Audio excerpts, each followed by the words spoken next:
জম্মু ও কাশ্মীরের পেহেলগামে ভয়াবহ সন্ত্রাসী হামলার পর ভারতের সম্ভাব্য প্রতিক্রিয়া নিয়ে জল্পনা চলছে।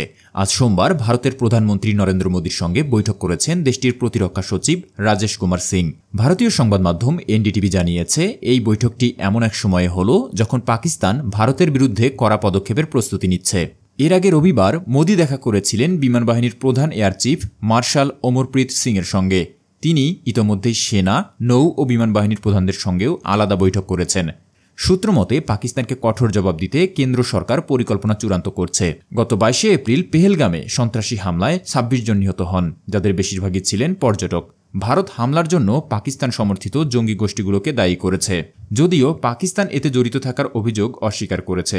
ভারত ইতোমধ্যেই পাকিস্তানের বিরুদ্ধে একাধিক কূটনৈতিক পদক্ষেপ নিয়েছে, যেমন সিন্ধু পানি চুক্তি স্থগিত, পাকিস্তানি নাগরিকদের ভিসা সেবা বন্ধ এবং ভারতে পাকিস্তানি দূতাবাসে কর্মী সংখ্যা কমানো। জবাবে পাকিস্তান হুঁশিয়ারি দিয়েছে, পানি প্রবাহ বন্ধের যে কোনো প্রচেষ্টা যুদ্ধ ঘোষণার শামিল হবে এবং তারা ভারত পাকিস্তান দ্বিপক্ষীয় চুক্তি এমনকি সিমলা চুক্তিও বাতিল করতে পারে।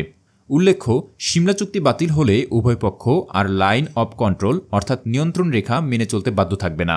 তো দর্শক, ভারতের এমন পদক্ষেপকে আপনারা কিভাবে দেখছেন কমেন্টে জানাতে ভুলবেন না। আর এই ধরনের নিউজ সবার আগে পেতে চ্যানেলটি সাবস্ক্রাইব করে রাখবেন এবং আপনি যদি ফেসবুক থেকে ভিডিওটি দেখে থাকেন অবশ্যই পেজটিকে ফলো করতে ভুলবেন না।